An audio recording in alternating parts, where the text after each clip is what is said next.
Hello friends, fintech with C Shreyas में आपका स्वागत है। चैट जीपीटी विद एक्सेल के सिलसिले को थोड़ा सा और आगे बढ़ाते हैं। लास्ट सेशन में हमने देखा था कि हमने किस तरह से वी लुकअप और एक्स लुकअप जैसे फंक्शंस को यूज किया। उसी को थोड़ा सा और आगे बढ़ाते हुए आज एक चीज नई सीखते हैं कि क्या एक्सेल से लिए हुए पिक्चर को चैट जीपीटी एनालाइज करके हमें फॉर्मूले जनरेट करके दे पाता है।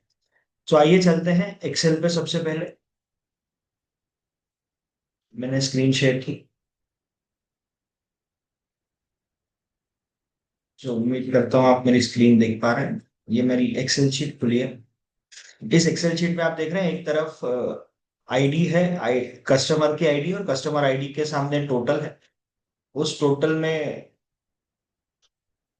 वो फिगर लिखा हुआ है जिस फिगर की शॉपिंग उसने हमसे की है। और दूसरी टेबल में उसका टोटल स्पेंट लिखा हुआ है और डिस्काउंट लिखा हुआ है। क्योंकि ये स्पेंट वाला कॉलम टोटल वाले नाम से मैच नहीं करेगा, तो ये फॉर्मूला वर्क नहीं करेगा। इसलिए मुझे सबसे पहले इस टोटल को चेंज करके स्पेंड करना पड़ेगा। जैसे ही मैं इसको स्पेंड करता हूँ, अब मैं देखिए क्या कर रहा हूँ। हमारे डेस्कटॉप में एक टूल होता है जिसको हम स्निपिंग टूल के नाम से जानते हैं। मैं इस स्निपिंग टूल पे ओपन करूंगा यहाँ पे।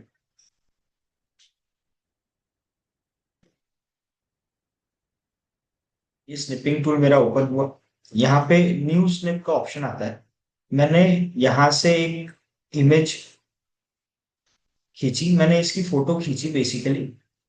और अब मैं इस फोटो को कर रहा हूँ कॉपी। और मैं जाऊंगा अब चैट जीपीटी पे। मैं चैट जीपीटी ओपन करूंगा। ये मेरे चैट जीपीटी ओपन हो गया। मैंने इस फोटो को यहाँ पे किया पेस्ट। और मैं उससे बोलूंगा, hi, I want to insert discount rate in column C of the table. Can you analyze the image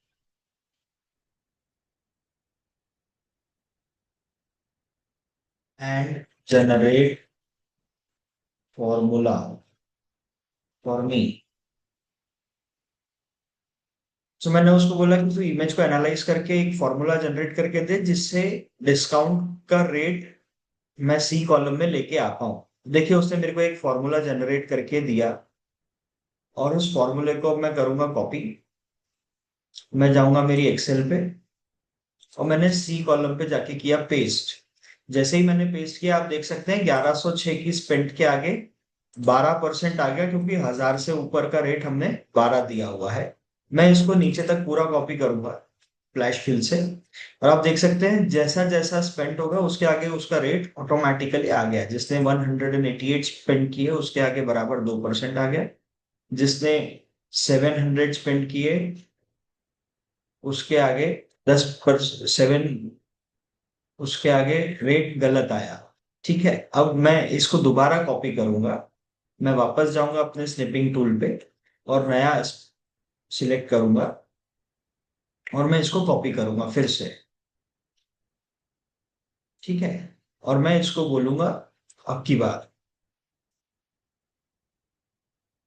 क्योंकि मुझे जिसने 700 से ऊपर की परचेज की है उसमें रेट आना था 5%। इसने दिया है मुझे 3%।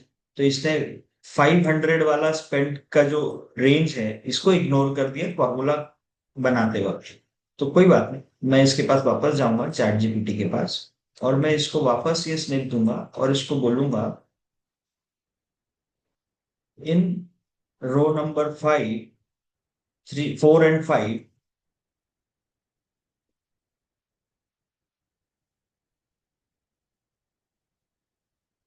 the spend was more than 700,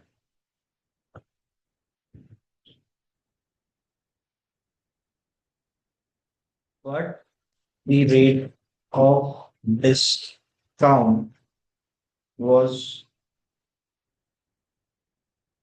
only 3%, which shows that there is some error in your formula. Can you please check it?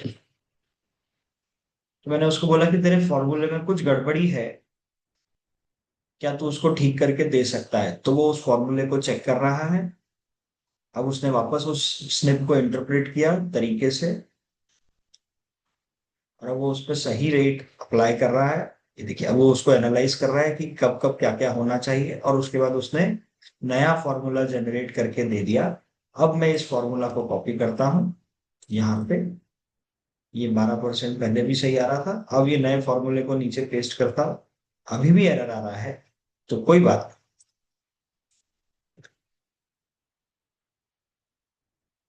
उसने मुझे एक अल्टरनेट फॉर्मूला भी बना के दिया है, मैं इसको भी यूज करके देख सकता हूँ। मैं अल्टरनेट फॉर्मूले से करता हूँ, और देखिए मैं जब अल्टरनेट फॉर्मूले से कर रहा हूँ तो मेरा रेट सब जगह पे सही ऑटोमेटिकली हो गया। सो इस तरह से आप इमेज देकर भी चैट जीपीटी से अपने फॉर्मूलेस लिखवा सकते हैं। ये सेम फॉर्मूला आपको कोपायलट भी लिख के दे देगा। ओनली डिफरेंस इज कोपायलट पे आप इमेज अपलोड नहीं कर पाएंगे, कोपायलट आपके डेटा को डायरेक्टली ही रीड कर लेता है, राइट। सो आज के लिए इतना ही दोस्तों। फिनटेक विद श्रेयस में बने रहने के लिए आपका बहुत बहुत धन्यवाद।